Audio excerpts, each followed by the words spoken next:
Hey, this is Kelsey. Mattyjmania. VintageVideoGameGeek. Geek. John Riggs and Riggs Retro Challenge. This is the MightyQDawg. Retro Robbie. This is QDawg. Hey, we're at the Portland Retro Gaming Expo 2014. The doctor. Doctor. And the doctor is in.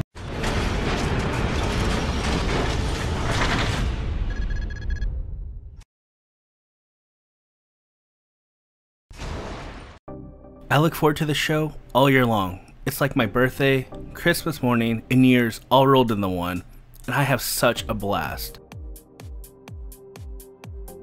Friday night, all of the crew is putting final touches on setting up the hall, getting everything turned on, hooked up, plugged in.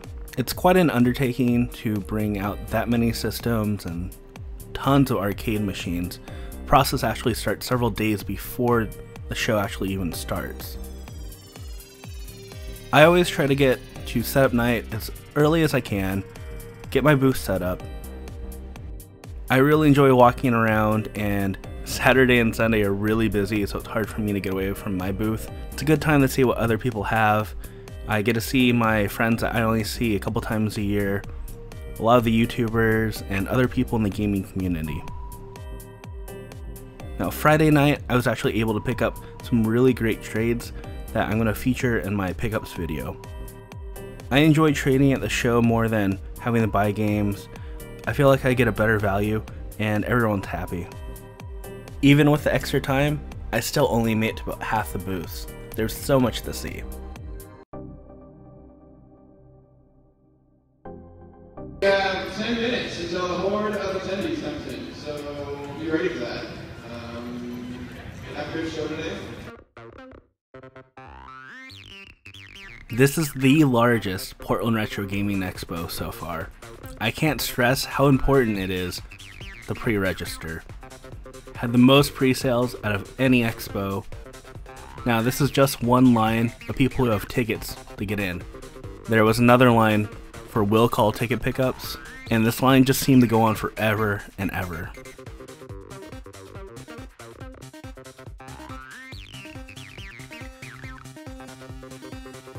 PRGE 2014! My short goal for the show is to add at least one NES game to the collection. I would love to get that copy of Metal Storm and Rescue Rangers 2 that I've been looking for in the wild or at conventions for about 2 years now. Dr. Nintendo. Hey, what up? I didn't realize how long this line went. It wrapped around all the way to the front of the building. Yes. Good man, how's it going? Hey. Hey, Doc. How's it going?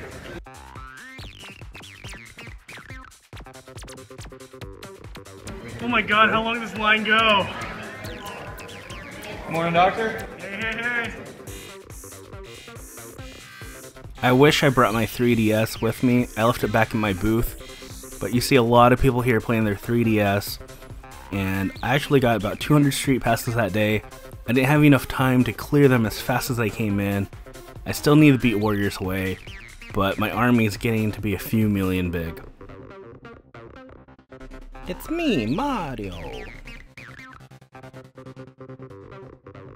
I absolutely love it that all these people are here from different walks of life, different ages, all because they care about and love retro games. I get to share my common interest with all these people here. I think it's pretty awesome. This weekend was such a blur, and I'm truly grateful for being able to spend time with friends new and old.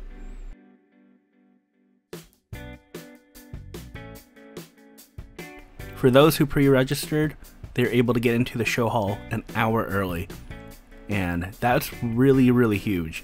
Being able to get in there, get those deals before everyone else, you really want to maximize your time. There's always so much going on.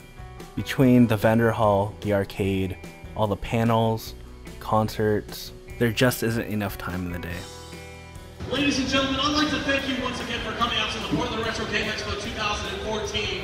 This has been the biggest retro gaming expo we've ever done. Our attendance is way up. We have over 200 vendors. This has been a huge undertaking and a huge success, and we have all of you to thank. It's hard for me to convey how large this show is. It's something that truly needs to be experienced even once. I'm really fortunate that I live in Portland and I'm 10 minutes away from the show every year. I got to meet a lot of you who flew in, traveled from the East Coast, Canada. There's even people who came from Europe just for the show. It doesn't matter if you're a collector, gamer, Tetris fanatic, pinball lover, a 90s kid who loves retro games, there's something for everyone. At 5 o'clock, the show hall shuts down. The arcade's left open, and there's still quite a lot to do at night.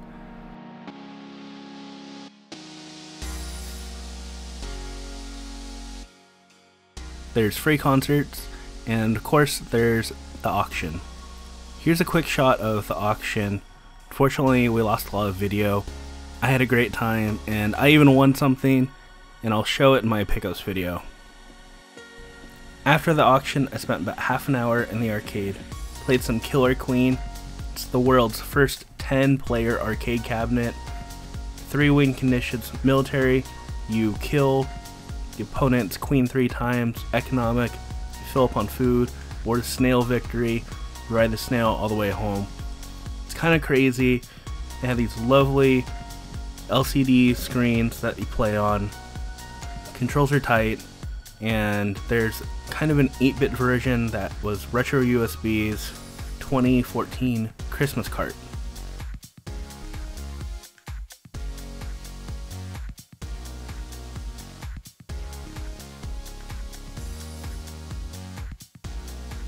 Another kind of innovative game that was there is called Dust Hunt.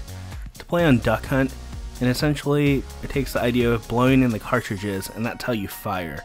So you have 4 cartridges set up upside down, and then there's a sensor inside. You blow on it pretty hard, and it allows you to shoot. This is kind of a vertical scrolling shmup.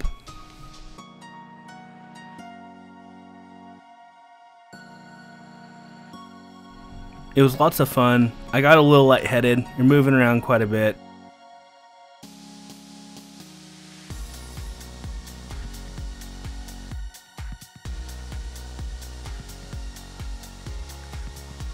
Now, I thought this was a great idea. In the arcade, they lined up all the Donkey Kong machines together. You play one right after another.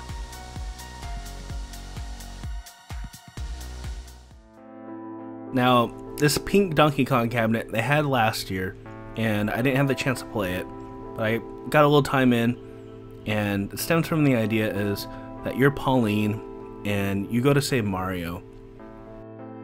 Father reprogrammed the classic Donkey Kong game, switched out the sprites, made sure all the jump mechanics, everything worked, and made this version so his daughter had something to play. I think it's super cool.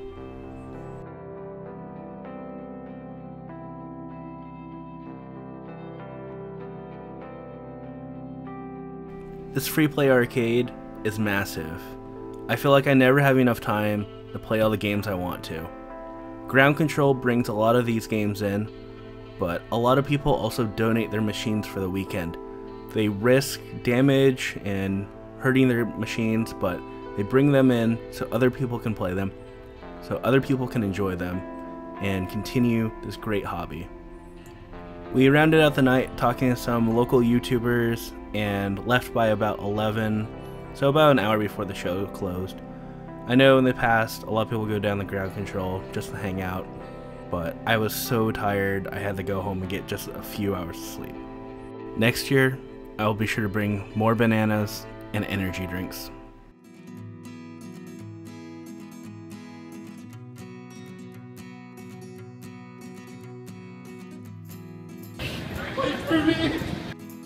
I feel that one of the reasons why we like going to these conventions is the sense of community.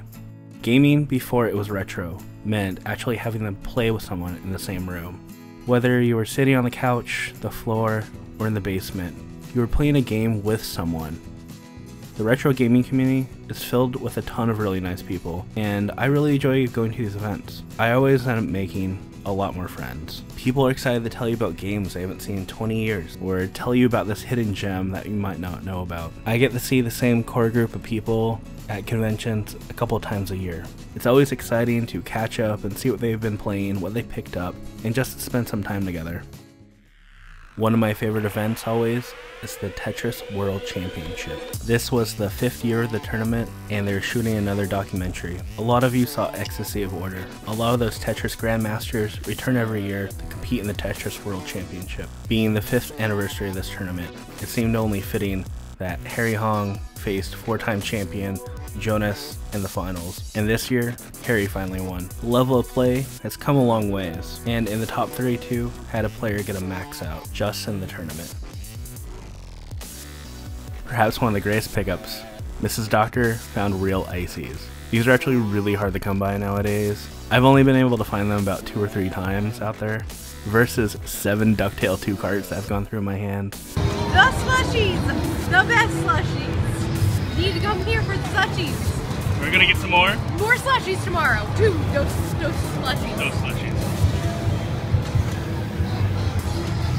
Portland Retro Gaming Expo 2014. It came and went in a blur, and before I knew it, it was over. This year, hands down, was my favorite convention of all times. I started this YouTube channel right before the show last year, and went into it with 23 subs. This year, I have 800, and I'm truly grateful. I'm really humbled. A lot of people came up and wanted to get photos with me. I even signed a ton of cartridges and consoles. This is all new for me. I'm just a guy, and I like reviewing games and showing you on my adventure of trying to complete my NES collection.